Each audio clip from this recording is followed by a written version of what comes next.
Hello दोस्तों, मैं दिनेश चौधरी आप सभी का स्वागत करता हूं पीएससी बाय डीसी सर हमारे यूट्यूब चैनल पर। हम मध्य प्रदेश की जनजातियों को विस्तृत रूप में पढ़ रहे हैं। आज इसी श्रृंखला में हम गोंड जनजाति पर फोकस करेंगे। आइए शुरू करते हैं।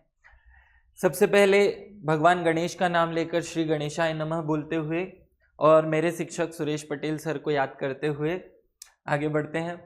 मैं आपको इस 10वीं यूनिट जो कि नए सिलेबस में जुड़ी हुई है, इस यूनिट से पहला टॉपिक जो कि मध्य प्रदेश की जनजातियों का भौगोलिक विस्तार है और उनके संवैधानिक प्रावधान, ये पूरा पढ़ा चुका हूं। दूसरा पॉइंट जिसमें मध्य प्रदेश की जनजातियों और पिछड़ी जनजातियों का वर्णन है, ये हम पूरा पढ़ रहे हैं। इसमें आज हम 7वीं जनजाति गोंड पर फोकस करने वाले हैं। इसके बाद मेरा प्रयास रहेगा कि अगले 7 दिन में ये टॉपिक कवर हो जाए। इस संडे तक हम इस टॉपिक को पूरा कवर करने का प्रयास करेंगे क्योंकि दूसरा पॉइंट लगभग हमारा हो चुका है। आगे बढ़ते हैं। आज हम मध्य प्रदेश की ऐसी जनजाति पर फोकस करने वाले हैं जो जनजाति से कुछ पृथक विशेषताएं रखती हैं। देखिए, जनजातियों को जाना जाता है मूल रूप से इस कारण कि वो पिछड़े हुए हैं। यहाँ इसीलिए आदिवासी शब्द का उपयोग किया जाता है। आदिवासी शब्द का क्या अर्थ होता है? 2 शब्दों से मिलकर बना होता है ये, आदि और वासी। आदि मतलब कि प्राचीन या पुराना। आपने सुना होगा ना, जिसका आदि है ना अंत है। आदि माने शुरुआत या प्राचीन है, तो शुरुआत के लिए उपयोग किया जाता है। वासी माने वास करना, अर्थात जो शुरुआत से ही वास कर रहा है, उसी अवस्था में, जिस अवस्था में भगवान ने उसे पैदा किया था, जिस अवस्था में मनुष्य का जन्म हुआ था, मनुष्य ने पहली जो पीढ़ी उसकी थी, घुमक्कड़ जीवन, जंगली जीवन, उसी तरीके से आज भी वास करने वाला या प्राचीन तौर तरीकों के साथ रहने वाला जो होगा वर्ग, वही आदिवासी कहलाएगा। लेकिन आज हम जिस जनजाति की बात कर रहे हैं, गोंड जनजाति की, ये गोंड जनजाति मूल रूप से आदिवासियों के बहुत सारे लक्षणों को छोड़ चुकी है, या यूं कहें कि ये जो सबसे ज्यादा विकसित जो जनजाति होगी, सबसे ज्यादा जो डेवलप जनजाति है मध्य प्रदेश की, ये गोंड जनजाति के रूप में मानी गई है। क्योंकि 15वीं शताब्दी से लेकर लगभग 18वीं शताब्दी के मध्य तक या 18वीं शताब्दी तक इन लोगों का अनेक रियासतों के रूप में मध्य प्रदेश में शासन रहा। अनेक शासक इनकी जनजाति से रहे, या जनजातियों का ही एक विस्तृत साम्राज्य रहा, हम ये भी बोल सकते हैं। आइए समझते हैं इनके क्षेत्र के बारे में। देखिए, अधिकांश जनजातियों में मैंने आपको पढ़ने का तरीका बताया कि आप उन 4, 5, 6 जिलों को कोड बना करके या फिर मैपिंग के माध्यम से याद करें। लेकिन हम गोंड जनजाति में कुछ और अलग करने वाले हैं। गोंड जनजाति में आप थोड़ा सा विशेष ध्यान दें। गोंड के लिए आपको मैप में उन जिलों को नोटिफाई नहीं करना है जहां पे ये जनजाति पाई जाती है, उन जगह को नोटिफाई करना है जहां ये नहीं पाई जाती, क्योंकि मध्य प्रदेश के अधिकांश जगह पर पाई जाती है। देखिए, सबसे पहले ये उत्तर का क्षेत्र छोड़ देना है आपको, और यहीं से लेकर के ये वाला जो हिस्सा है इसको, क्योंकि ये पश्चिमी क्षेत्र जो है मध्य प्रदेश का वो गोंड जनजाति का है, ये वाला क्षेत्र सहरिया जनजाति का है, और इस क्षेत्र को छोड़ दिया जाए लगभग, तो जो बचा हुआ एरिया होगा वहां लगभग सभी क्षेत्रों में ये जनजाति पाई जाती है या गोंड जनजाति का निवास स्थल पाया जाता है। ये आपको याद रखना है। तो जिले याद नहीं करने पड़ेंगे। इस तरफ के या पूर्वोत्तर के जितने भी जिले हैं, पूर्व के, उत्तर के, इस क्षेत्र के सभी जिले आपको गोंड जनजाति के निवास के रूप में याद रखना है। लेकिन कुछ कीवर्ड्स याद रहे। देखिए, गोंड जनजाति की पूरे भारत में 7 जो है रियासतें या 7 शासक या अलग अलग स्थानों पर इनका राज रहा, जिनमें से 3 मध्य प्रदेश में, 3 छत्तीसगढ़ में और 1 महाराष्ट्र में रही। उनमें से जो मध्य प्रदेश में रही उसमें सबसे इंपॉर्टेंट मंडला की गढ़ा रियासत रही। तो ये मंडला के आसपास का जो क्षेत्र रहा वो इस रियासत का क्षेत्र माना गया। इसके बाद यहाँ इसी को टच करके छिंदवाड़ा जिले में एक और रियासत रही जिसे देवगढ़ रियासत कहते थे। खैर, ये बहुत ज्यादा विकसित रूप में नहीं थी। और मकड़ई रियासत जो कि हरदा में थी। ये 3 प्रमुख रियासतें जो हैं वो इनकी रही है। 3 क्षेत्रों में इनका शासन रहा। इस कारण से इस पूरे क्षेत्र में, जिसे मैं अब थोड़ा दूसरे रंग से नोटिफाई करूं, ये पूरा क्षेत्र जो है वो गोंड जनजाति के क्षेत्र के रूप में, जिसे मैंने व्हाइट किया, ये पूरा क्षेत्र गोंड जनजाति के जिलों के बारे में याद रखना है। मूल रूप से आप मंडला, बालाघाट, जबलपुर, छिंदवाड़ा इनके नाम लेंगे। इनके साथ में अन्य जिले आपको याद ही रखने हैं जो मैंने आपको बताया। इस मैप से अब आपको ये आसानी से याद हो जाएंगे। खैर हमें इसके इतिहास में अभी नहीं घुसना है, वो जब हम मध्य प्रदेश का इतिहास पढ़ेंगे तो हम गौंड रियासत पढ़ेंगे। अभी यहाँ उसका वर्णन करने से ये अनावश्यक रूप से लंबा होगा। हम आगे बढ़ते हैं। गौंड जनजाति की उत्पत्ति कैसे हुई, इस विषय पे आते हैं। गौंड जनजाति की उत्पत्ति के बारे में कोई सटीक प्रमाण नहीं है हमारे पास, लेकिन फिर भी किंवदंतियां जो गौंड जनजाति में चलती हैं उनके अनुसार ऐसा माना जाता है कि भगवान को एक फोड़ा हुआ और उस फोड़े के फट जाने या पककर फट जाने के बाद उससे जो पस निकला या उससे जो पदार्थ निकले उनसे कुछ लोगों की उत्पत्ति हुई। उन्हीं लोगों में से एक गौंड थे। एक किंवदंती ये भी कहती है कि एक तुम्बा था जिससे दो लोगों की उत्पत्ति भगवान ने की, उसमें से एक बेगा बना और एक गौंड बना। इसलिए बेगा और गौंड की जो विशेषताएं हैं वो लगभग एक जैसी दिखाई देती है। दोनों में एक जैसी चीजें पाई जाती हैं। इनके नृत्यों में, इनकी कलाओं में, इनकी परंपराओं में एक जैसी समानताएं आपको देखने को मिलेंगी। आइए आगे बढ़ते हैं। इसके ऊपर जो प्रश्न बन सकता है वो उत्पत्ति में केवल एक ही प्रश्न बनने के चांस है कि इनका किस स्थान से मूल निवास स्थान के रूप में जाना जाता है, किस स्थल को मानते हैं। देखिए, कांचीपुरम के लोहागढ़ नाम के स्थान को गोंड अपना मूल निवास स्थान मानते हैं, या ऐसा मानते हैं कि इस क्षेत्र से ही पहली बार इनकी उत्पत्ति हुई, या पहला वो क्षेत्र जहां से इनकी शुरुआत, विस्तार होना शुरू हुआ वो लोहागढ़ क्षेत्र था जो कांचीपुरम में है। ये आपको याद रखना है। आगे बढ़ते हैं। ये मध्य प्रदेश के उत्तरी भाग और पश्चिमी भाग को छोड़ करके बाकी संपूर्ण जिलों में पाए जाते हैं। ये मैंने आपको बता दिया। ये दोनों ही पॉइंट मैं आपको मैप पे बता चुका हूं, तो आपको जिले याद करने में समस्या नहीं आएगी। आपको 3 मूल रूप से जिले याद रख लेने हैं। इनका जो मंडला क्षेत्र था वहां गढ़ा रियासत की राजधानी थी, इसलिए वो मूल रूप से याद रखना है। छिंदवाड़ा जहां देवारगढ़ रियासत जो कि गोंड रियासत थी उसकी राजधानी थी, और हरदा भी मकड़ई रियासत की राजधानी थी, इसलिए तीनों विशेष रूप से याद रखें। इनको छूने वाले अगर सारे जिले आपने कवर कर लिए तो इनका क्षेत्र कवर हो जाएगा। आगे बढ़ते हैं। गोंडों की उपशाखाएं। देखो, गोंडों की उपशाखा अगर मध्य प्रदेश शासन की जनसंपर्क की वेबसाइट के हिसाब से देखें तो गोंडों की 50 से ज्यादा अधिक शाखाएं पाई जाती हैं। 50 से ज्यादा शाखाओं में ये बटे हुए हैं, लेकिन हमारे मध्य प्रदेश में सारी शाखाएं नहीं पाई जाती। जो मूल रूप से शाखाएं हमारे यहाँ पाई जाती है उन पर हम बात करें, लेकिन एक राउंड फिगर में हमें थोड़ी सी जानकारी हो उनकी जो उपशाखाएं हैं, जैसे अगरिया हुआ, अरखा हुआ, असुर हुआ। ये मैंने 3 अ से शुरू होने वाले शुरू में रख दिए ताकि इनको पढ़ने में आसानी हो। अगरिया, अरखा और असुर। बड़ी मारिया, माइला, भीम, भूत, कोयला भूतीस, बाइसन, हार्न, मीडिया, छोट माइरिया, धोबा। अब इसमें से जो प्रश्न एग्जाम में आ चुके हैं, मैं सारे नाम अभी पढ़ूंगा तो भी आपको याद नहीं होने वाले हैं, या आप एक बार स्क्रीनशॉट लेकर के रिवाइज करने की कोशिश करेंगे। इसको एक बार पढ़ जरूर लेना है। इसमें से क्वेश्चन जो है वो आ चुका है इस तरीके से। ये क्वेश्चन पूछा गया था कि हॉर्न किसकी उप जनजाति है। अब अधिकांश लोग समझते हैं कि ये पूर्वोत्तर भारत में नागालैंड या कहीं ना कहीं पाए जाने वाली कोई जनजाति होगी, लेकिन नहीं, ये हॉर्न जो है वो मध्य प्रदेश के गोंड जनजाति की उपजाति है। केवल यही प्रश्न अभी तक आया हुआ है, लेकिन बाकी की आप एक बार रीड करके रखेंगे तो आपके दिमाग में रहेगी। आगे बढ़ते हैं। इनको गोंड उपजाति को, गोंड की जो जनजातियां उपजातियां, इनको 2 तरीके से विभाजित किया जा सकता है, या 2 तरीके से इनका वर्गीकरण मिलता है। पहला, निवास स्थान के आधार पर 3 प्रकार के गोंड माने जाते हैं: राजगोंड, धुरगोंड और मुरिया गोंड। ये याद रखना है, राजगोंड, धुरगोंड और मुरिया गोंड। देखिए, जो लोग भूमि के स्वामी होते हैं, जिनके पास जमीन जायदाद होती है, या जो राजवंश के लोग हुआ करते थे जिनके पास धन संपत्ति संपदाएं अधिक थी, वो सब राजगोंड कहलाए। राज परिवार से संबंधित होने के कारण उन्हें राजगोंड कहा गया। ये भूस्वामी होते हैं जिनके पास जमीन जायदाद संपत्ति ज्यादा होती है। अगला, धुरगोंड याद रखना है। ये मध्यम वर्गीय होते हैं जिनके पास भूमि तो होती है, लेकिन वो इतनी मात्रा में नहीं कि उससे वो संपन्नता हासिल कर ले, केवल गुजारा चला सके, इतनी भूमि होती है।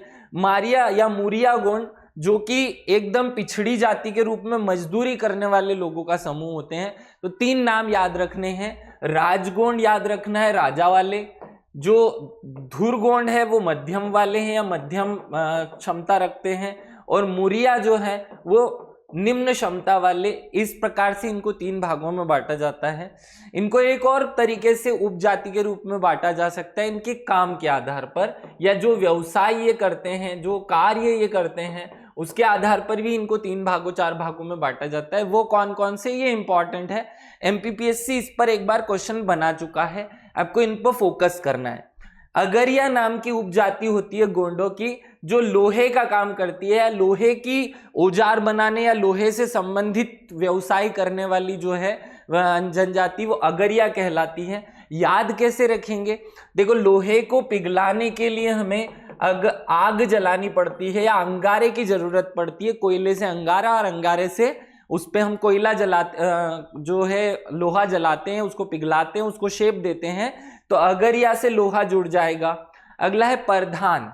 प्रधान जो है वो पुजारी का काम करने वाले होते हैं, या जो प्रधान जो है वो पुजारी के रूप में भूमिका निभाते हैं गोंडों की। याद रखना, पुजारी जो है वो मंदिर में सबसे प्रधान व्यक्ति होता है, प्रधान व्यक्ति होता है। प्रधान नहीं लिखना है, प्रधान गलत हो जाएगा, दूसरी जनजाति में चलेगा।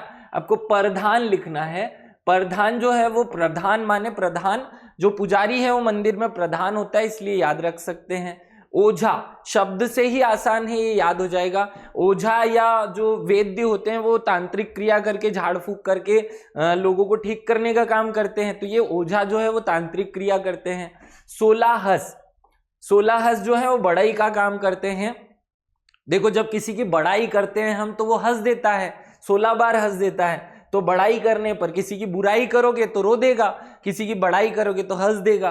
तो हंस कब करे, हंसेगा कब? वो जब आप उसकी बड़ाई करेंगे।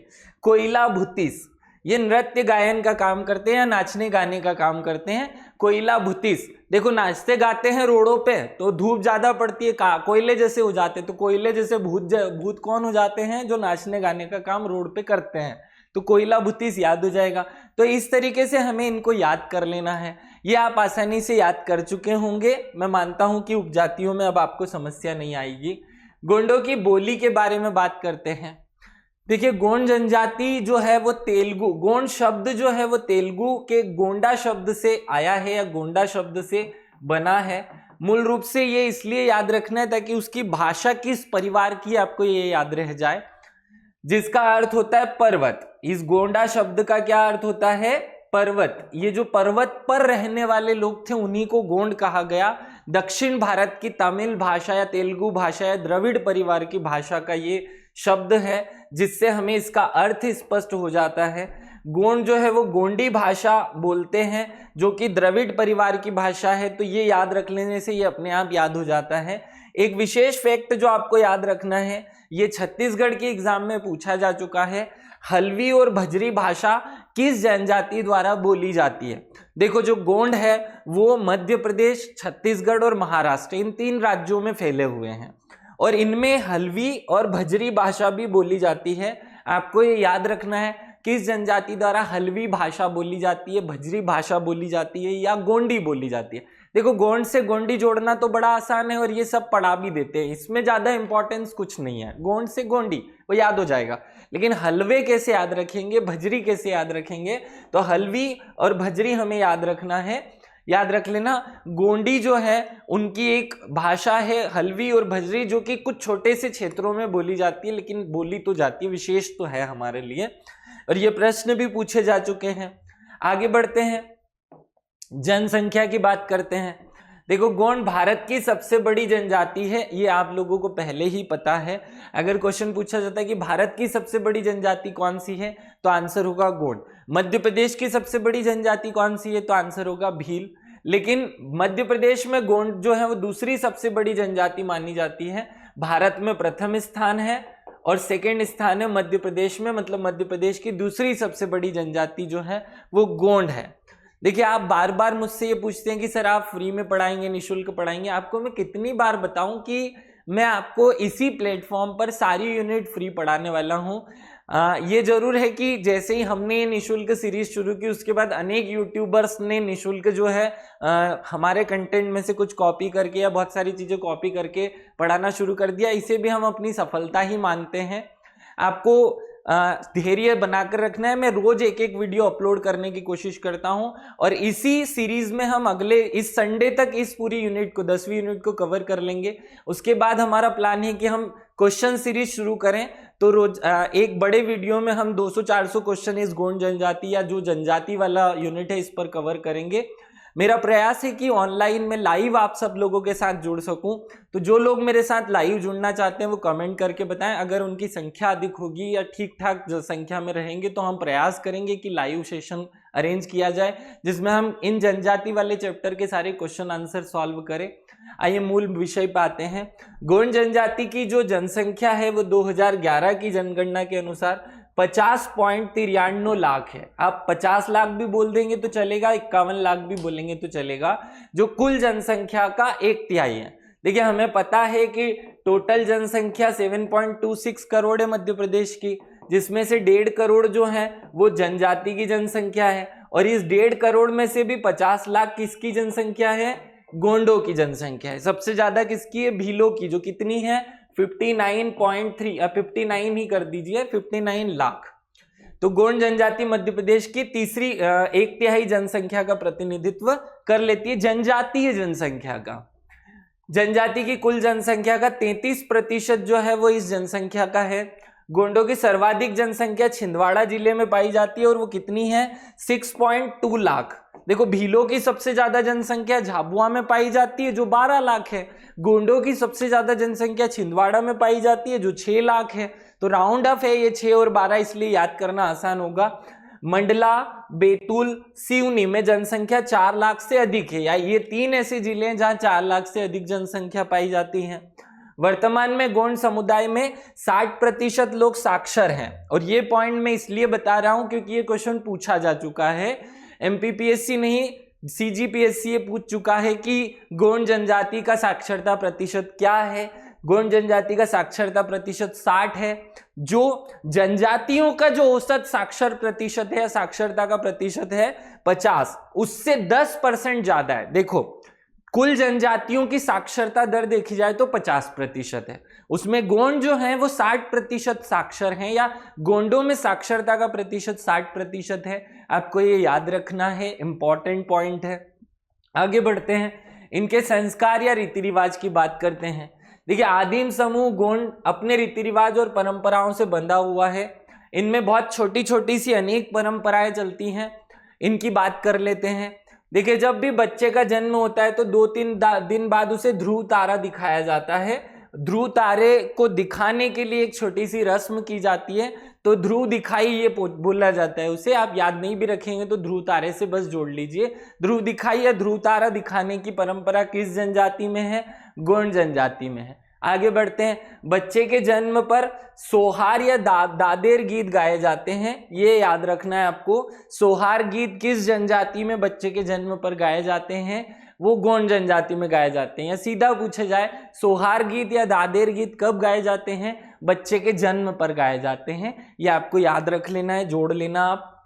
आगे बढ़ते हैं, विवाह। सगोत्रीय विवाह का प्रचलन नहीं है। देखिए जनजातियों में जनरली या हर समाज में सगोत्रीय विवाह नहीं होता है, जहां होता है वहां स्पेशली मैंने इसको टिक करके आपको नोट करवाया हुआ है। दूध लौटावा प्रथा का पालन किया जाता है, जनजातियां दूध लौटावा की प्रथा को करती है। अब इसमें मूल बातों पर आते हैं जो एग्जाम में आने जैसी हैं। पहला है बरोखी रस्म। ये क्या होती है? देखो गोंड में एक ही व्यक्ति की बारात जब जाती है ना, तो वो उससे पहले एक छोटी बारात जाती है। कैसे? जब भी गोंड जनजाति में 2 समधियां या 2 परिवार रिश्ता जोड़ते हैं तो पहले सगाई होती है। वो सगाई जब होती है तो लड़का अपने रिश्तेदारों के साथ लड़की के घर 10-15 रिश्तेदारों के साथ जाता है, जिसे कहते हैं बरोखी रस्म। ये बरोखी रस्म क्या होती है? सगाई बारात भी कहते हैं इसको, जो सगाई हेतु लाई जाती है। जब लड़का अपने परिवार वालों और रिश्तेदारों के साथ बारात जैसी छोटी बारात लेकर के लड़की के घर जाता है तो इसे हम कहते हैं बरोखी बारात, ये याद रखिएगा। आगे बढ़ते, सुवासा। ये सुवासा क्या है? ये एक विशेष व्यक्ति का नाम है। ये सुवासा एक पद है या एक व्यक्ति है, एक वैरायटी है। ये व्यक्ति क्या करता है? जब शादी होती है तो दूल्हे का श्रृंगार करने का काम करता है। स्पेशल है ये, दूल्हे का श्रृंगार भी विशेष प्रकार का होता है और दूल्हे को सजाने वाला एक व्यक्ति स्पेशल है यहाँ, जिसे सुवासा कहते हैं। देखो इनके जनजाति में जो परंपरा है वो इसी प्रकार से हमें नाम याद रख के करनी पड़ेगी। एक होता है मिष्ठिया। मिष्ठिया भी एक विशेष व्यक्ति है, या एक व्यक्ति को मिष्ठिया नाम दिया जाता है। किसको कहते हैं? देखिए, जब भी बारात जाती है तो बारात दूल्हा और उसके परिवार या रिश्तेदार वाले उस गांव के किनारे पर जाकर के रुक जाते हैं जहां बारात जानी है। उस गांव में या इस बारात में से एक व्यक्ति, जिसे मिष्ठिया कहते हैं, ये मिष्ठिया को भेजा जाता है घर, लड़की के घर वालों को सूचना देने के लिए। जब ये व्यक्ति सूचना देने के लिए जाता है तो इसकी बड़ी आओ भगत की जाती है और उस व्यक्ति का नाम पड़ जाता है मिष्ठिया। तो याद रखना, मिष्ठिया कौन होता है? ये घर वाले जो हैं उनको सूचना देने का काम करता है और बड़ा ही इंपॉर्टेंट है। फिर इसकी आओ भगत करते हैं और फिर यहाँ से शराब के कुछ पीपे बारात के लिए भिजवाए जाते हैं उनका स्वागत करने के लिए। वो अलग फिर आगे का प्रोसेस है। को 3 शब्द याद रखने हैं। बरोखी रस्म गोंड जनजाति की है। सुवासा जो है वो एक व्यक्ति है जो दूल्हे को सजाता है। मिष्ठिया एक व्यक्ति है जो सूचना देने का काम करता है कि बारात आ गई है। आगे बढ़ते हैं। इनके जो विवाह है उसमें एक बरजोरी प्रथा भी चलती है। ये बरजोरी प्रथा क्या है? आपने एक मूवी देखी होगी, उसमें आयुष्मान खुराना जो है वो अपनी वाइफ, जो होने वाली पत्नी है, उसको अंगूठी पहनाता है। आप लोग कमेंट करके बताइएगा मूवी का नाम क्या है। उसमें आयुष्मान खुराना की मम्मी को मतलब आयुष्मान खुराना खुद बड़ा हो गया, इसकी शादी होने वाली है, लेकिन इनकी मम्मी को एक दूसरा बच्चा पैदा होने वाला है। तो ये एक मूवी का थीम है जिसमें आयुष्मान खुराना लड़की को ईयर रिंग, वो रिंग पहनाता है। रिंग में अनेक लड़कियां, लड़की जो दुल्हन है उसके साथ खड़ी हो जाती है और हाथ लंबा करती है। 10-15 लड़कियों का एक समूह जो हाथ एक साथ खड़ा करता है। लड़के को समझ नहीं आता कि कौन सी मेरी वाइफ का हाथ है। लड़के को यहाँ अपने टैलेंट का परिचय देना होता है और उससे सही लड़की को ईयररिंग पहनानी होती है, नहीं तो शादी नहीं होगी इस गोंड जनजाति में। तो ये जो परंपरा है इसे बरजोरी प्रथा कहते हैं। दुल्हन को सखियों के साथ बीच अंगूठी, सखियों के साथ खड़ा कर दिया जाता है और उनके बीच में दूल्हे को उसे अंगूठी पहनानी होती है। ये बरजोरी प्रथा कहलाती है। गोंडों में 3 तरह के विवाह प्रचलन में है। गोंडों में ये जो विवाह 3 तरह के, इन्हें मांडवा तरी कहते हैं। क्या कहते हैं? मंडवा तरी। मंडवा शब्द का अर्थ होता है शादी और तरी मतलब 3। तो मंडवा तरी किस जनजाति में प्रचलित विवाह है? गोंड जनजाति में प्रचलित विवाह को मंडवा तरी कहते हैं। अर्थात 3 प्रकार के विवाह होते हैं और वो कौन कौन से हैं? पहला है पढ़ोनी विवाह, दूसरा है चढ़ विवाह और लमसेना विवाह। देखिए, इस गोंड जनजाति में मूल रूप से तो ये 3 ही विवाह पाए जाते हैं, लेकिन अन्य भी जनजातियों के संपर्क में आने से कुछ विवाह इनमें और विकसित हो गए, उन पे भी बात करेंगे, लेकिन मूल विवाह 3 ही हैं। आप याद रखिएगा, 100% ये बात सही है। गोंड जनजाति में केवल ये 3 विवाह पाए जाते हैं और वो मांडवा तरी के नाम से जाने जाते हैं। पढ़ोनी विवाह, चढ़ विवाह और लमसेना विवाह। अब डिटेल में देख लेते हैं ये क्या होते हैं। पहला होता है पढ़ोनी विवाह। देखिए, हमारे समाज में जनरली होता क्या है, जो लड़का है वो शादी तय हो जाने के बाद बारात लेकर लड़की के घर जाता है। पढ़ोनी विवाह में क्या होता है, लड़की बारात लेकर लड़के के घर जाती है, वहां उसके साथ भावर का मतलब होता है 7 फेरे। यह जो भावर शब्द है इसका अर्थ है, गोंड जनजाति में प्रचलित है, मतलब 7 फेरे। तो उसके साथ 7 फेरे या भावर करती है और फिर उसे अपने साथ विदा करके अपने घर पे लेकर आ जाती है। एक स्पेशल वैरायटी के विवाह होते हैं जो केवल गोंड में पाए जाते हैं। यहाँ लड़की बारात लेकर के जाती है, लड़की घोड़े पे नहीं चढ़ेगी, खैर सामान्य बारात जाने वाली है, लेकिन बारात लड़की लेकर जाएगी। इसे कहते हैं पढ़ोनी विवाह। लड़की की बारात लड़के के घर आती है, लड़के के मंडप में भावर होते हैं, लड़की अपने दूल्हे को विदा करके अपने घर ले जाती है। वर्तमान में देखने को नहीं मिलते। देखिए, वर्तमान में तो सारी चीजें रिप्लेस हो चुकी है। आजकल जनजातियां हमारे जैसा सामान्य जो जन है उनके जैसा विवाह करने लगे हैं, लेकिन मूल इनकी जो संस्कृति है वो पढ़ोनी विवाह की है। अगला है चढ़ विवाह। चढ़ विवाह वही है जो आम जन में पाया जाता है विवाह। पहले सगाई होती है, लड़का बारात लेकर लड़की के घर जाता है, लड़की को विदा करके अपने साथ ले आता है, ये चढ़ विवाह कहलाता है। तो पढ़ोनी का सीधा उल्टा विवाह होता है चढ़ विवाह। तीसरा होता है लमसेना विवाह। ये लमसेना विवाह क्या है, जिसमें शादी तो वैसी ही होगी जैसे लड़के और लड़की की होती है, लेकिन इसमें जो लड़का है वो घर दामाद बन करके अपने ससुराल में रहता है। मतलब शादी हो रही है लड़के की तरफ से, लेकिन रहना कहाँ है, लड़की के घर। तो लमसेना विवाह, इसे घर जमाई विवाह भी कहते हैं। इसमें लड़का विवाह के पूर्व ही ससुराल में रहता है और लमसेना की अवधि जो है 3 वर्ष की होती है। इस अवधि में की समाप्ति पर लड़की का पिता शादी कर देता है और जिसे लमसेना जीतना या लमसेना जिताई कहा जाता है। क्या होता है ये लमसेना जिताई या लमसेना जीतना क्या है? देखिए, जो लड़का है वो शादी के पहले ही ससुराल में जाकर रहने लगता है, वो बिना शादी के उस ससुराल में रहता है। इस ड्यूरेशन में उसे अपनी जो पत्नी है उसके साथ संबंध बनाकर उसे गर्भवती करना होता है, और जब वो गर्भवती हो जाती है तो फिर ससुराल वाले इस 3 साल के ड्यूरेशन के अंदर अंदर उस लड़के और लड़की का विवाह कर देते हैं। इस रस्म को ही कहते हैं लमसेना जिताई, याद रखना। आगे बढ़ते हैं। ये मूल विवाह ही गोंडों में पाए जाते हैं, ये जो 3 विवाह होते हैं, लेकिन अन्य जनजातियों के संपर्क के कारण इनमें और विवाह भी प्रचलन में आ गए हैं। वो कौन से हैं, उन पे बात करते हैं। इन परंपरागत विवाहों के अतिरिक्त गोंडों में कुछ और विवाह भी प्रचलन में है। पहला है भगेली विवाह। ये क्या होता है? भगेली शब्द को आप अच्छे से समझोगे तो भगाकर लाई गई लड़की से विवाह, इसका ये अर्थ निकलेगा। भगेली विवाह माने भगाकर लाई गई लड़की से विवाह। यह राजी बाजी विवाह भी कहलाता है। लड़का लड़की दोनों राजी रहते हैं, घर वाले मना करते हैं तो भाग करके जो शादी कर ली जाती है वो भगेली विवाह कहलाता है। दूसरी जनजातियों में यही विवाह राजी बाजी के नाम से जाना जाता है। एक होता है बलात विवाह। बलात विवाह क्या है?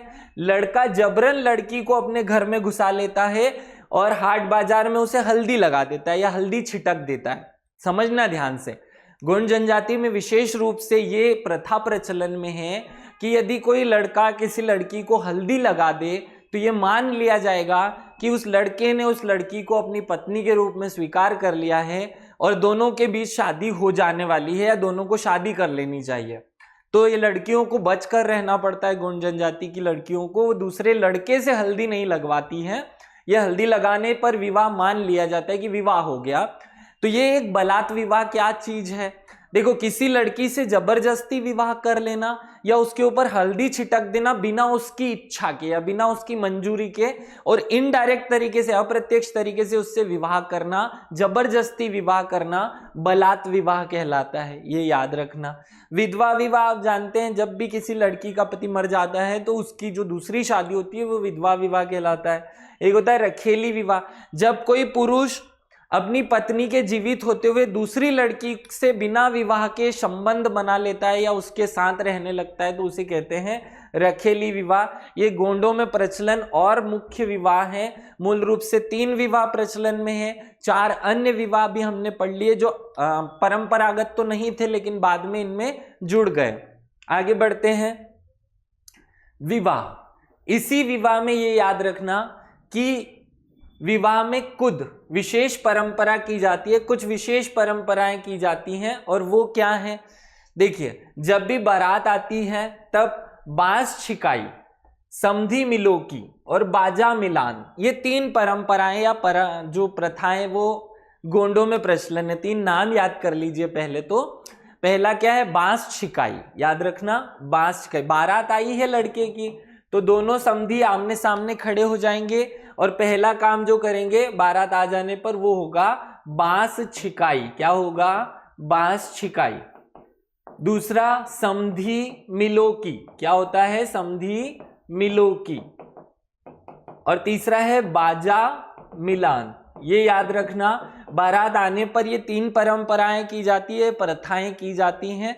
डिटेल में जाएंगे तो थोड़ा लंबा होगा वीडियो, इसलिए अभी इसको नहीं समझा रहा हूं। जब हम गोंड की एक परंपरा का वीडियो और बनाने वाले हैं, जब हम सारी परंपराओं को एक साथ में पढ़ेंगे तो वहां इसे मैं थोड़ा बता दूंगा। अगला होता है दुल्हन जब ससुराल पहुंचती है, बारात उसको विदा करके जब ले जाती है तो दुल्हन जब अपने ससुराल में पहुंचती है तो वहां उसे 3-4 रस्में करनी पड़ती है। वो रस्में क्या हैं? वो है मुंह चाइना, द्वार छिकाई, पोट पूजा, दूधी भाती, पेला भरना, लोड़ झेलना। ये 5 रस्में याद रख लेना। पहली रस्म है दरवाजे पर एक कलश रखकर उसे पांव से गिराना, वो उसी प्रकार की। फिर घर वालों को मीठा बना के दूध भात बना करके खिलाना दूधी भाती कहलाता है। पेला भरना और लोड झेलना, ये 5 जो परंपराएं हैं वो दुल्हन के ससुराल में पहली बार पहुंचने पर की जाती हैं। ये याद रख लेना। नाम फिर से एक बार रिवाइज करा देता हूं। मुंह चाइना, द्वार छिकाई, पोट पूजा, दूधी भाती, पेला भरना और लोड झेलना, ये याद रखना। आगे बढ़ते हैं। मृत्यु संस्कार, मृत्यु संस्कार के बारे में याद रखें। गोंडों में अंतिम संस्कार जो है उस समय एक स्पेशल वैरायटी के गीत गाए जाते हैं, कुछ विशेष प्रकार के गीत गाते हैं। देखो निमाड़ में जैसे मृत्यु गीत कहलाते हैं, या उन्हीं मृत्यु गीतों को दुख गीत भी कहते हैं, या अलग अलग नाम से जाना जाता है। तो गोंड जनजाति में जो मृत्यु गीत हैं उन्हें खहोल पाटा कहते हैं। क्या कहते हैं? खहोल पाटा। और MPPSC ये प्रश्न पूछ चुका है, खहोल पाटा किस जनजाति के मृत्यु गीत हैं? खहोल पाटा जो है वो गोंड जनजाति के मृत्यु गीत हैं। याद रख लेना, इंपॉर्टेंट पॉइंट है। गोंड पुनर्जन्म में विश्वास नहीं करते हैं, लेकिन ये मानते हैं कि हम अपने देवताओं को अगर पूजा कर दें तो हमारे जो पूर्वज हैं उनका उद्धार हो जाएगा, या फिर से आत्मा परमात्मा में मिल जाएगी। तो देव निमिलों की पूजा, ये एक शब्द याद रख लेना। देव मिलों की पूजा करने से मृतक आत्मा देवत्व को प्राप्त कर लेती है। याद रख लेना, देव मिलों की पूजा किस जनजाति में प्रचलित है? गोंडों में प्रचलित है।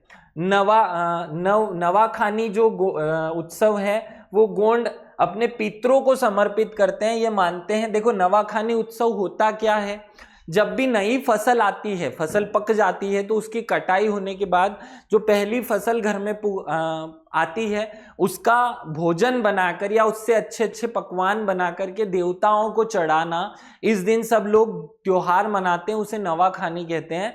लेकिन गोंड जनजाति के लोग उस भोजन को देवताओं के साथ साथ अपने पितरों को चढ़ाते हैं, जिसे नवाखानी जो उत्सव है वो अपने पितरों को समर्पित माना जाता है।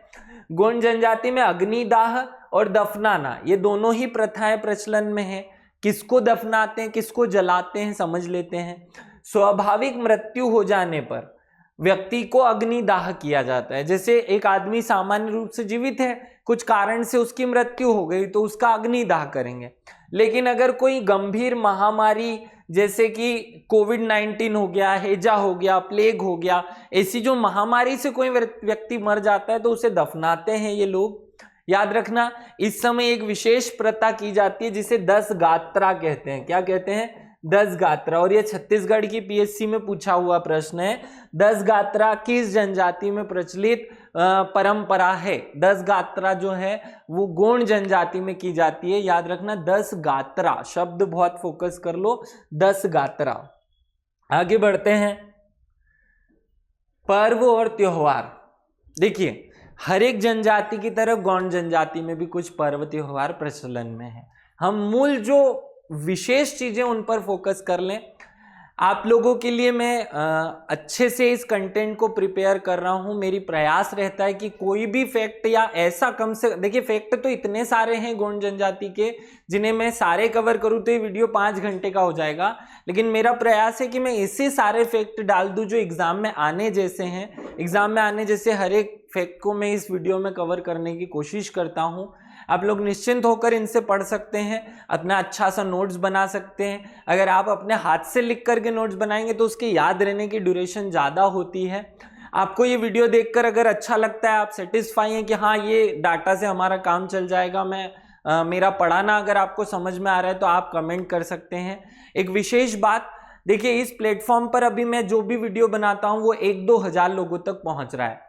इतने तो मैं किसी एक जिस कोचिंग पे, जिस क्लास पे मैं पढ़ाया करता था, पिछले 10 सालों से मैं पढ़ा रहा हूँ, वहीं पे बच्चे मुझसे पढ़ लेते, मतलब उसके बदले में मुझे पैसे भी मिल जाते। मेरा उद्देश्य मूल रूप से जो है निःशुल्क शिक्षा का, वो एक बड़े क्षेत्र में उन बच्चों तक पहुंचना है जो असली में पैसे अफोर्ड नहीं कर सकते, फीस नहीं भर सकते।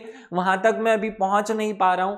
आप सब लोगों से केवल एक विशेष निवेदन यह रहता है कि आप लोग इसे अपने जो पहचान वाले लोग हैं उनसे शेयर कर लें, और आप अगर शेयर भी नहीं कर सकते हैं तो वो भी मत कीजिए। आप केवल इसे अपने स्टेटस पर एक बार लगा लीजिए, ताकि जिसको उपयोगी होगा वो देख लेगा, जिसे उपयोगी नहीं होगा वो नहीं देखेगा। आप प्रयास कीजिए इसे बढ़ावा मिले। मैं आपसे वादा कर चुका हूं कि मैं आपको ये जो नया सिलेबस जुड़ा है वो निःशुल्क पढ़ाऊंगा। उस वादे पे मैं अभी भी अडिग हूं। बार बार प्रश्न पूछकर शर्मिंदा ना किया करें कि सर आप निःशुल्क पढ़ाएंगे। मैं बोल चुका हूं कि मैं निःशुल्क सारा कंटेंट आपको उपलब्ध कराऊंगा जो कि नया जुड़ा हुआ है MPPSC 2024 में। साथ में हम कुछ प्रश्न लगाकर प्रैक्टिस भी करेंगे। इनके पर्व और त्योहार पर फोकस करते हैं। एक होता है बीदरी। बीदरी का देखिए, इनके 7 प्रमुख त्योहार मुझे लगते हैं, जिनमें से 4-5 तो सब जनजातियों में मनाए जाते हैं। 3 इनके प्रमुख हैं जो इन केवल गोंड जनजाति में हैं। बीदरी सब में होता है, नवाखानी सब में होता है, जात्रा सब में होता है, क्षेत्रा सब में होता है।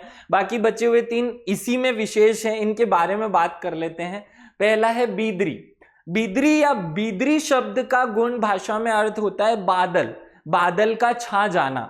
तो जब फसल बोने के पहले भगवान से प्रार्थना की जाती है कि भगवान हमारी फसल अच्छी हो, बीज अच्छे से उगे, इसलिए जो प्रथा या जो त्योहार गोंडों में मनाया जाता है उसे बीदरी पूजा या बीदरी कहा जाता है। शुद्ध रूप से बीदरी का अर्थ होता है बादल। याद रखना, बीदरी का अर्थ होता है फसल बोने से पहले की जाने वाली त्योहार, मनाया जाने वाला त्योहार। नवाखानी फसल पक जाने के बाद मनाया जाने वाला त्योहार है। अगला है बकबंधी। याद रखना, ये बहुत इंपॉर्टेंट है। गुरु पूर्णिमा के दिन बेगा, बेगा शब्द का अर्थ बेगा जनजाति से नहीं है। यहाँ जो गोंड है वो पंडित को बेगा कहते हैं। याद रखना, गोंड पंडित को क्या कहते हैं? बेगा। पलाश के पौधों से रेशे निकाल करके, किस पौधे से? पलाश के पौधे से रेशे निकाल करके उन्हें हल्दी के रंग में रंग देता है और फिर मंत्र बोलते हुए हर एक पुरुष के हाथ में बांध देता है। इस प्रकार से एक त्योहार मनाया जाता है जिसे बकबंधी कहते हैं। बंधी मतलब बांधने देना, बक मतलब पलाश का पौधा। तो क्या है ये चीज, क्या है? एग्जाम में क्वेश्चन पूछा गया था छत्तीसगढ़ में, प्रकृतिजन्य रक्षाबंधन किस त्योहार के रूप में मनाया जाता है? बकबंधी के रूप में। देखो, हमारे यहाँ जब राखी या रक्षाबंधन मनाते हैं तो क्या होता है? बहन भाई को एक रक्षा सूत्र बांधती है, ये हमारे यहाँ राखी होता है। गोंड जनजाति प्राकृतिक जो चीजें हैं उनको अपने पास बांध करके प्रकृति के प्रति अपना जो भाव है उसे समर्पित करते हैं, और इस त्योहार को कहते हैं बकबंधी।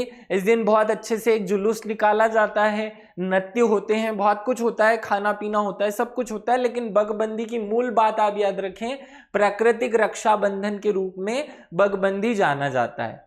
अगला है हरढीली। देखो, हमारे यहाँ जब हिंदू धर्म में दीपावली के अगले दिन गुड़ी पड़वा पड़वा और पड़वा के बाद में हम बेल पूजा करते हैं, तो वैसे ही यहाँ जो बेल पूजा की जाती है उसका नाम हरढीली होता है। इसका नाम हरढीली क्यों पड़ा ये समझ लीजिए। श्रावण मास में अमावस्या के दिन मनाते हैं, बेलों को हलों से ढील देने के कारण इस त्योहार का नाम हरढीली पड़ गया। याद रखना, ये अलग प्रकार की बेल पूजा करते हैं जिसे हरढीली कहते हैं। इसमें ये पशु पूजा करते हैं मूल रूप से, और दिवाली पे नहीं होता है ये विशेष रूप से श्रावण मास में किया जाता है, ये याद रखना। तो इनकी दीपावली या गोंडों की दीपावली के उपनाम से भी इसको जाना जाता है। क्या नाम है? हरढीली, ये याद रख लेना। आगे बढ़ते हैं। नवाखानी, जैसा कि मैं आपको बता चुका हूं, फसल बोने के टाइम पे बीतरी और काटने के टाइम पे नवाखानी। पितृ पूजा या नई फसल आगमन के रूप में जो गोंड है उनके द्वारा आदिवासियों की शक्ति पूजा भी कहते हैं इसे, इस रूप में ये मनाया जाता है। याद रखना। तो नवाखानी याद हो गया। अब ये जवारा पूजन क्या होता है ये समझ लीजिए। नेक्स्ट पॉइंट है जवारा पूजन या जवारा। जो नवरात्रि है उसमें हर एक जनजाति में जवारे बोने की परंपराएं प्रचलन में है, उसे ही जवारा पूजन कहते हैं। मड़ाई, इस पे फोकस कीजिए। दीपावली की प्रतिपदा से लेकर पूर्णिमा तक 15 दिन तक मनाया जाने वाला एक धार्मिक उत्सव है। ये मड़ाई जो है वो मूल रूप से इन्हीं लोगों में, गोंड जनजाति का उत्सव है। अन्य लोग इनको देखकर कॉपी करते हैं, यह अलग बात है कि थोड़ा बहुत प्रचलन दूसरी जनजातियों में भी है। तो 3 विशेष बातें हो गई।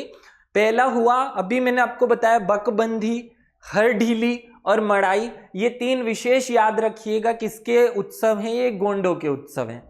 क्षेत्रा अन्य में भी पाया जाता है। देखिए जो छोटे छोटे बच्चे हैं ना, वो होली के बाद घर घर पे मांगने जाते हैं, जिसे क्षेत्रा मांगना कहते हैं। ये पोष मास की पूर्णिमा के दिन बच्चे जो हैं वो एक त्योहार मनाते हैं, टोली बनाकर घर घर जाकर क्षेत्रा मांगा जाता है। ये एक त्योहार गोंडों में और प्रचलन में है। मूल आप इन तीनों पे फोकस कीजिएगा। आगे बढ़ते हैं। देवता, जिस प्रकार हर एक जनजाति में देवी देवताओं का पूजन होता है, गोंड भी करते हैं।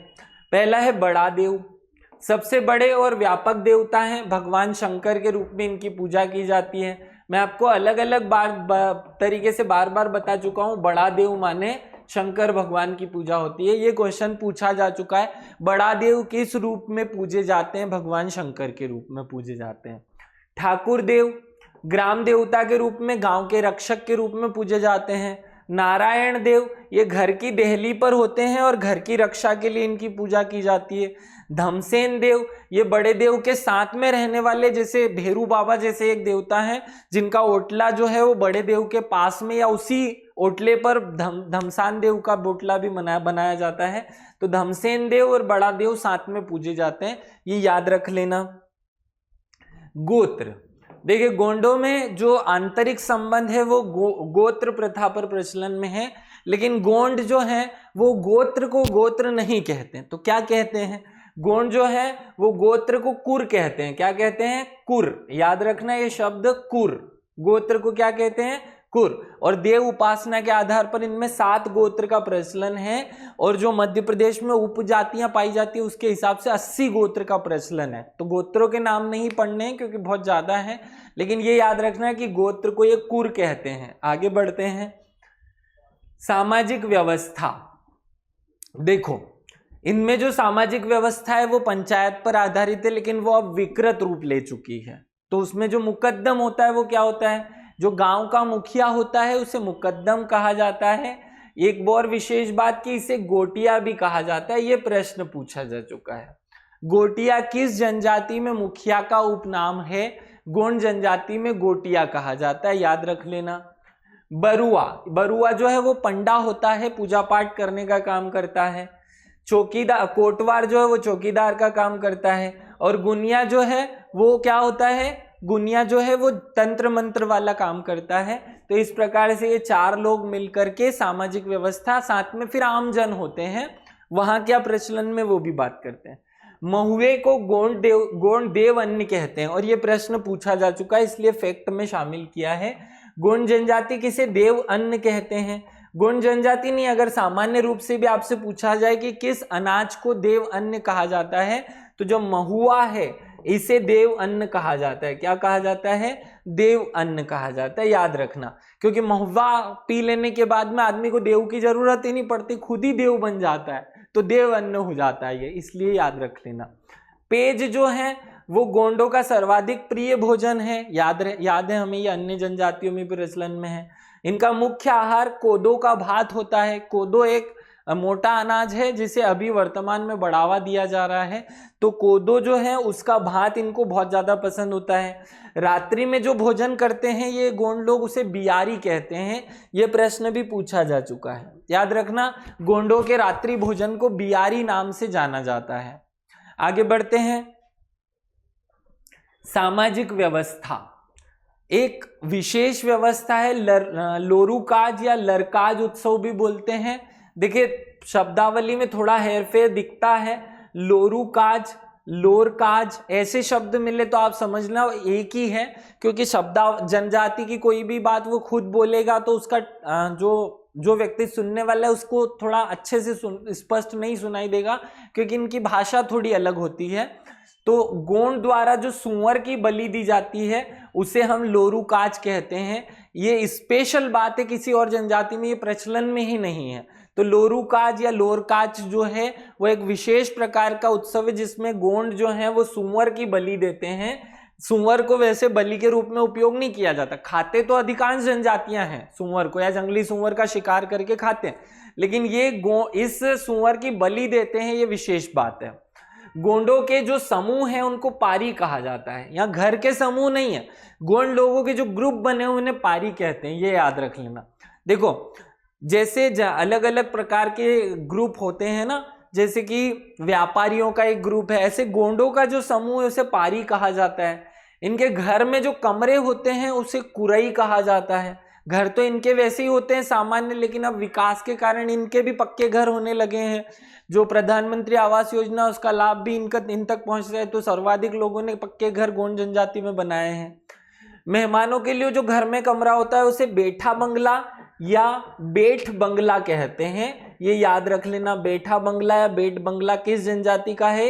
ये मेहमानों का घर होता है गोंडों में। जब रसोई के लिए बनाए जाते हैं कमरे उनको कहते हैं मुड़ते। देखो ऐसा एक गोल प्रकार का घर है जिसमें ऊपर जो है वो घास फूस होती है और यहाँ कमरे की जो व्यवस्था है ये ओटले सा बनाते हैं। ये जो कमरा स्पेशल बनाया जाता है मेहमानों का, इसे बेट बंगला कहते हैं। इधर जो रसोई घर होता है इसे मुड़ते कहते हैं। मुड़ते याद रख लेना, मुड़ते क्या है? रसोई घर का नाम है, रसोई घर को मुड़ते कहते हैं। कला परंपरा, और यहां से विशेष प्रश्न आते हैं चित्रकला से और नृत्य कला, ये दोनों से बहुत प्रश्न आते हैं गोंडों की, इस पे विशेष फोकस करें। याद रखना कर्मा नृत्य और सेला नृत्य, ये दोनों नृत्य एक साथ याद करो। कर्मा नृत्य कर्म की प्रेरणा देने वाला नृत्य है और विश्व का प्रथम नृत्य है या प्रथम लोक नृत्य है जिसे Guinness book of world record में दर्ज किया गया है। और कर्मा नृत्य किस जनजाति का मूल नृत्य? और भी जनजातियां करती है कर्मा, लेकिन कर्मा मूल रूप से किसका है? गोंडों का। याद रख लेना, कर्मा नृत्य एकमात्र ऐसा नृत्य है जिसे Guinness book of world record में शामिल किया है। युवक युवतियां साथ में इस नृत्य को करते हैं, ये बात याद रखना। अगला है सेला नृत्य। तो देखो कर्मा जो है वो युवक युवती साथ में करते हैं, सेला जो है वो अकेला पुरुष करता है। सेला से सेला बोलेंगे तो आपको अकेला की ट्यूनिंग आएगी, सेला अकेला, तो ऐसे अकेला और सेला बोलोगे तो अकेला पुरुष करता है। ये गोंड जनजाति में प्रचलित है। एक होता है भड़ोनी नृत्य, ये भड़ोनी नृत्य विवाह के अवसर पर किया जाने वाला नृत्य। कौन सा? भड़ोनी नृत्य। बिरहा नृत्य, जब बारात विदा होती है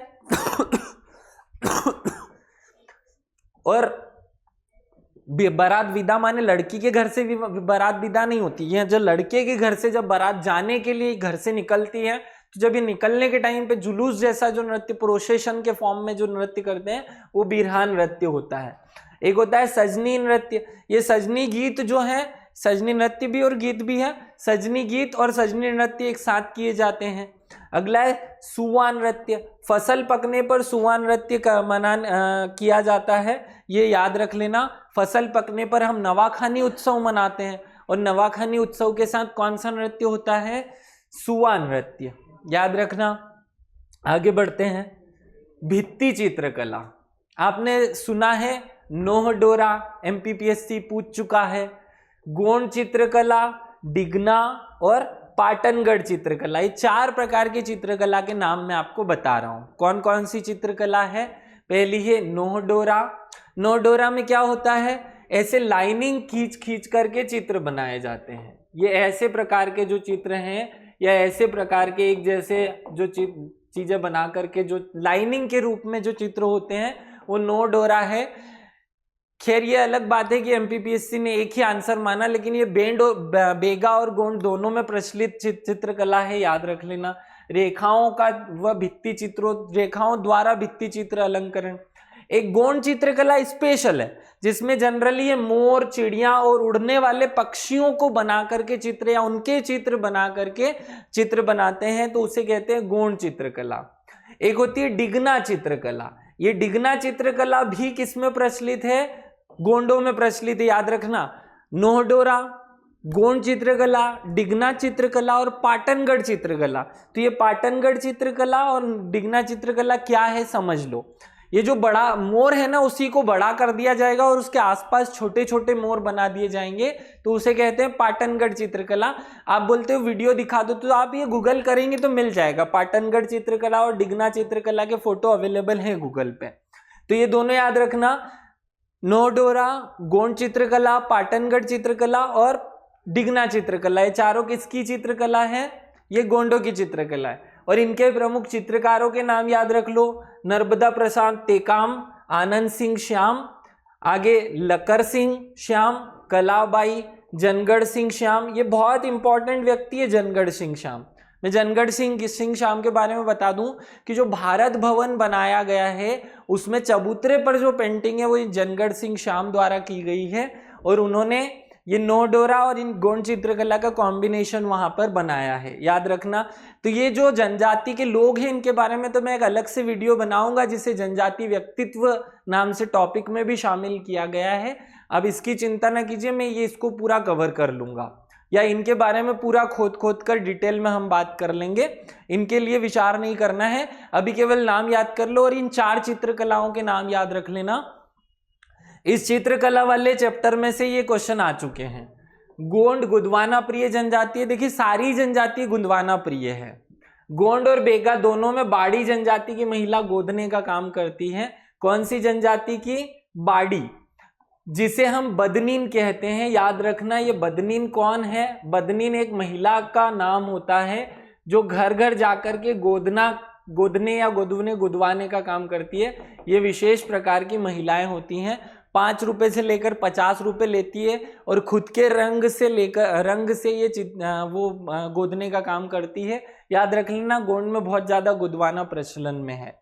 देखिए ये जो जनजातियां हैं इनमें कुछ विशेष बातें, जैसे अभी मैं नेक्स्ट पॉइंट आपको बताने वाला हूं, पंडवानी। ये पंडवानी जो है एक प्रकार का गीत या गायन या कथा टाइप का चीज होती है, जिसमें जो गोंड राजा रहे हैं, गोंड वंश के, गोंड वंशावली के जो राजा हैं उनका गायन किया जाता है।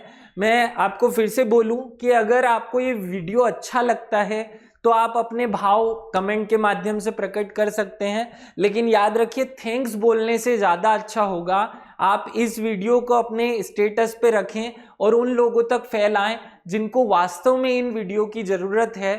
देखिए हो सकता है कि आज की तारीख में यूट्यूब पर अनेक वीडियो अवेलेबल हो गए हों जनजाति के, लेकिन शुरुआत में कुछ वीडियो भी अवेलेबल, एक भी वीडियो अवेलेबल नहीं था। हमारा प्रयास है कि हम इसी प्रकार से हर एक यूनिट को कवर करें, जिससे यूट्यूब पर अधिकांश कोचिंग क्लासेस मटेरियल प्रोवाइड करा दे और बच्चों को निःशुल्क सारी चीज़ें उपलब्ध हो जाएं। हम इसमें भी हमारी सफलता मानते हैं कि इसमें भी हम बहुत प्रकार से सफल होंगे। ठीक है, ये विशेष याद रखिएगा कि पंडवानी जो है वो किस जनजाति का लोकगीत है या गायन है, वो गोंड जनजाति की कथाएं या लोकगीत माने जाते हैं। एक विशेष क्वेश्चन जो एमपीपीएससी पूछ चुका है, घोटुल प्रथा, ये क्या होती है? देखो सभी जनजातियों में युवा ग्रह, एक शब्द याद रखना, युवा ग्रह, शादी के पहले लिव इन रिलेशनशिप में रहने के लिए जो स्थान निर्धारित किया जाता है उसे युवा ग्रह कहते हैं। और इस गोंड जनजाति में, खैर ये जो घोटुल है ये मूडिया जनजाति में पाया जाता है, लेकिन वहां से गोंड जनजाति में भी प्रचलन में आ गया और गोंडों की भी ये विशेषता बन गई। घोटुल प्रथा अविवाहित युवक युवतियों के लिए घोटुल नामक संस्था होती है, जिसमें विवाह पूर्व वे लोग प्रणय संबंध बनाते हैं, जिसे युवा ग्रह की संज्ञा दी जाती है। याद रखना, एमपीपीएससी इस प्रश्न को पूछ चुका है पहले से। आप क्वेश्चन उठा के देखेंगे तो शायद 2003 या 2005 में ये प्रश्न आ चुका है। इसका वर्णन बेरियल इल्विन की पुस्तक the Muria and there ghotuls में ये मिलता है, जहां ये लिखा हुआ है साफ साफ कि गोंड जनजाति में भी ये प्रचलन में है, या गोंड जनजाति में जो युवा ग्रह प्रचलन में है उसे घोटुल कहते हैं। याद रख लेना। देखिए हमने इस वीडियो में गोंड जनजाति के वे सभी फैक्ट कवर कर लिए हैं जो एग्जाम में आने जैसे हैं। अब आपको और कहीं भटकने की आवश्यकता नहीं है। ये जो जनजाति के टॉपिक्स थे वो लगभग हमारे पूरे हुए। अब हम एक वीडियो में सारी बाकी की बची हुई जनजाति कवर करेंगे। इसके बाद नेक्स्ट पॉइंट जो दिया हुआ है उस पर फोकस करेंगे। आप सभी को धन्यवाद।